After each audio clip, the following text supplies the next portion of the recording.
नमस्कार दोस्तों, मैं ज्योति देशमुख आपके सामने फिर हाजिर हूँ एक नए वीडियो के साथ। आज हम सीखेंगे शीतली प्राणायाम के बारे में।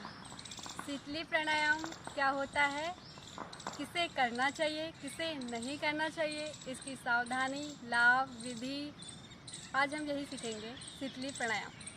आइए दोस्तों, हम स्टार्ट करते हैं शीतली प्राणायाम की विधि।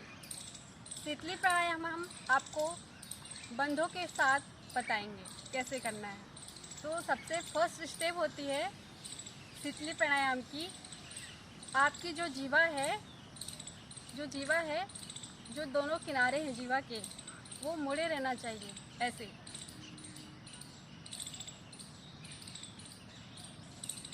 और जिसकी जीवा नहीं मुड़ती है उसे पेंसिल या पेन का इस्तेमाल करना चाहिए। पेन को यहाँ रखना चाहिए तो एक कर्व बनेगा, एक नली की आकृति बनेगी ऐसे। और सेकंड स्टेप रहेगी इसमें। आप फर्स्ट स्टेप में क्या करेंगे, जीवा को मोड़ेंगे। सेकंड स्टेप में करेंगे आप मुंह से श्वास लेंगे। मुंह से श्वास लेंगे इसमें ऐसे, जीवा मोड़ के लेंगे, मुंह से श्वास लेंगे इसमें। उसके बाद फिर हम हाथों की प्रणव मुद्रा बनाएंगे। फिर जीवा को अंदर लेंगे। फिर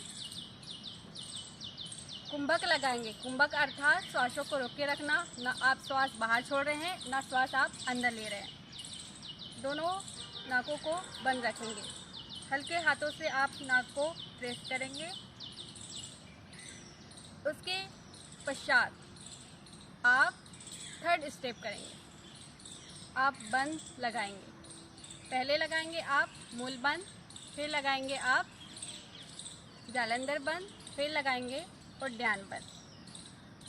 बंद लगाने के बाद आप क्रम अनुसार बंद को छोड़ेंगे। पहले आप छोड़ेंगे जालंधर बंद, फिर मूल बंद, फिर छोड़ेंगे उद्यान बंद। आपको मैं करके भी बताऊंगी। लास्ट स्टेप रहेगी आपकी, बंद छोड़ने के बाद आप दोनों नॉस्ट्रिल से सांस छोड़ सकते हैं। ये जो स्टार्टिंग कर रहे हैं, जो स्टार्ट ये प्राणायाम की अभ्यास अब उनका नहीं है, तो वो बंद का यूज़ ना करें। अभी नॉर्मल सांस लें और सांस छोड़ें। इसके पश्चात आपको मैं बताना चाहूँगी बंदों के साथ प्रॉपर तरीके से शीतली प्राणायाम करके, इसकी विधि आपको मैं समझाती हूँ, करके बताती भी हूँ और साथ में समझाती भी हूँ। आइए दोस्तों, हम स्टार्ट करते हैं।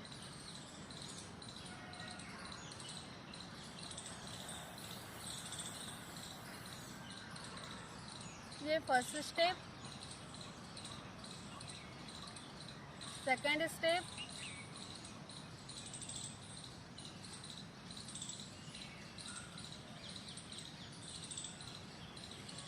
थर्ड स्टेप रहेगी लेफ्ट नॉस्ट्रिल से श्वास को छोड़ना।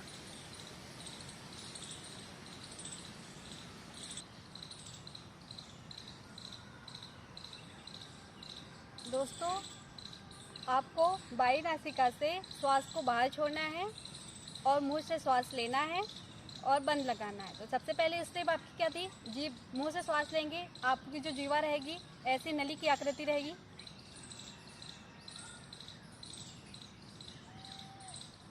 मुंह से आप इसमें श्वास लेंगे। श्वास लेने के पश्चात आप बंद लगाएंगे, दोनों नाक को बंद रखेंगे। बंद रखने के बाद आप कुछ देर पश्चात आप बंद का यूज़ करेंगे। बंद लगाने के उपरांत आप बंद लगाएंगे। पहले मूल लगाएंगे, फिर लगाएंगे आप जालंधर बंद, फिर लगाएंगे उद्यान बंद। बंद आपको मैंने समझा ही दिया था। क्या होता है कि मूल बंद में हम एनएस रीजन को अंदर की ओर कॉन्ट्रैक्ट करते हैं।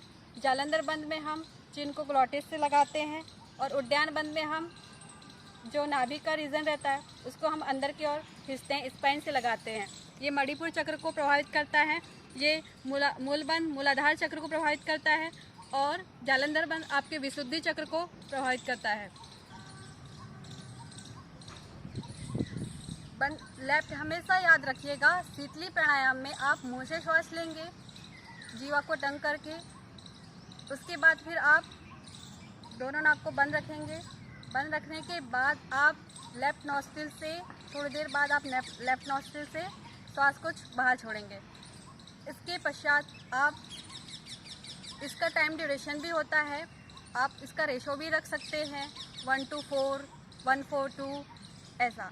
उसके बाद फिर आप मन ही मन में आप काउंट करिएगा अंदर ही अंदर। अगर से आप बोल के काउंट करेंगे तो क्या होगा कि आपके जो बंद लगाने के बाद आप काउंट करेंगे तो मुंह से श्वास बाहर निकलेगी, तो आपकी क्या है श्वास बाहर निकल जाएगी मुंह से। तो इसलिए आप मन ही मन में काउंट करिएगा। काउंट करने के बाद ही आप उसका सही टाइम ड्यूरेशन के हिसाब से आप कर सकते हैं। अब इसमें हम बता दें आपको सावधानी क्या रखनी है। सावधानी ये रखनी है कि आपकी जो स्पाइन है स्ट्रेट रहना चाहिए, आपका मेरुदंड मतलब स्पाइन आपकी सीधी रहे, गर्दन सीधी रहे, आंखें बंद रहे। कोई भी आप प्राणायाम करें तो आपकी हमेशा आंखें बंद रहेंगी और स्पाइन सीधी रहेगी। इसके बाद आपकी जो जीवा रहेगी सितली में, जीवा जिसकी ना मुड़े तो आप पेन या पेंसिल शुरुआती तौर पे आप रख सकते हैं, जिसकी जीवा नली की आकृति की ना बने तो ऐसे। उसके बाद फिर आप धीरे से श्वास को मुंह से लेंगे। इसमें क्या होता है कि आप ये सावधानी रखें जरूर से कि आप जो भी शीतली प्राणायाम या शीतकारी कर रहे हैं तो हमेशा शांत एकांत वातावरण में और साफ स्वच्छ और भीड़ भाड़ में बिल्कुल ना करें और बंद कमरे में इसका अभ्यास ना करें। क्योंकि भीड़ भाड़ में आप और ग्रुप में करेंगे इसका अभ्यास तो क्या होगा, बाकी लोग की भी मुंह से श्वास निकलेगी तो क्या है बैक्टीरिया रहेंगे वो आपके मुंह से अंदर की ओर जाएंगे, मुंह से लंग्स की ओर डायरेक्ट चले जाएंगे। इसमें इसका क्या होगा, छनन नहीं होगा, तो मुंह से बैक्टीरिया डायरेक्ट अंदर की ओर जाएंगे, आपके लंग्स में प्रभावित करेंगे बैक्टीरिया। इसलिए आप अकेले में करें, एकांत में करें और साफ स्वच्छ वातावरण में करें। ये सावधानी हो गई। अब हम आप इसके लाभ बता देते हैं। लाभ क्या होते हैं इसके कि शीतली प्राणायाम की लाभ सबसे है कि ये जो मानसिक तनाव है उसको भी कम करता है और शांत हमारे जो बॉडी है उसका जो टेम्परेचर है उसको भी मेंटेन करता है, तापमान नियंत्रण करता है, भूख प्यास को भी नियंत्रण करता है। जब भी आप गर्मी के दिनों में इसका अभ्यास करेंगे तो बहुत ज़्यादा फ़ायदेमंद होगा इसका अभ्यास करने से। जब भी आप बाहर गए हैं, कोई भी ट्रेवल यात्रा में गए हैं तो आपके लिए ये बेनिफिट होगा। भूख प्यास लगी है और आप बहुत दिनों से कुछ खाए पिए नहीं है, बहुत टाइम हो गया, लंबे समय से कुछ आपको मिला नहीं है, सफ़र में गए हैं, तो आप शीतली और शीतकारी प्राणायाम का आप अभ्यास करेंगे तो आपकी जो कुछ समय के लिए है वो भूख प्यास कंट्रोल हो जाएगी। जैसे पुराने ज़माने में महर्षि लोग तपस्या करते थे तो वो क्या करते थे, शीतली और शीतकारी प्राणायाम का कुछ देर तक अभ्यास करते थे तो उनका जो भूख और प्यास है वो कंट्रोल हो जाती थी कुछ समय के लिए। और ये हमारी जो पित्त दोष है उसको भी कम करता है। और जिसे कफ की समस्या है, लो बीपी है, हाई बीपी है, हाई बीपी के लिए सबसे ज़्यादा फ़ायदेमंद होता है। लो बीपी है, लो बीपी के लिए यह फ़ायदेमंद नहीं है। लो बीपी में इसे नहीं करना है, हाई बीपी में आप कर सकते हैं। जो अस्थमा पेशेंट होते हैं उनके लिए भी नहीं है। और कफ के लिए, कफ की जो समस्या होती है, जिन्हें कफ की समस्या टॉन्सिल्स की होती है तो उनके लिए भी नहीं है। और जो गर्मी के दिनों में इसका अभ्यास करेगा निरंतर तो उसके लिए सबसे ज़्यादा फ़ायदेमंद होगा। और जिसकी ठंडी तासीर होती है, ठंडी तासीर के जो लोग होते हैं उनके लिए यह गर्मी के दिनों में ज़्यादा फ़ायदेमंद होगा। और ठंडी में आप करते हैं इसका अभ्यास और अगर से आपकी जो तासीर है ठंडी है तो वो फ़ायदेमंद नहीं होगा, आपके लिए नुकसान ही होगा।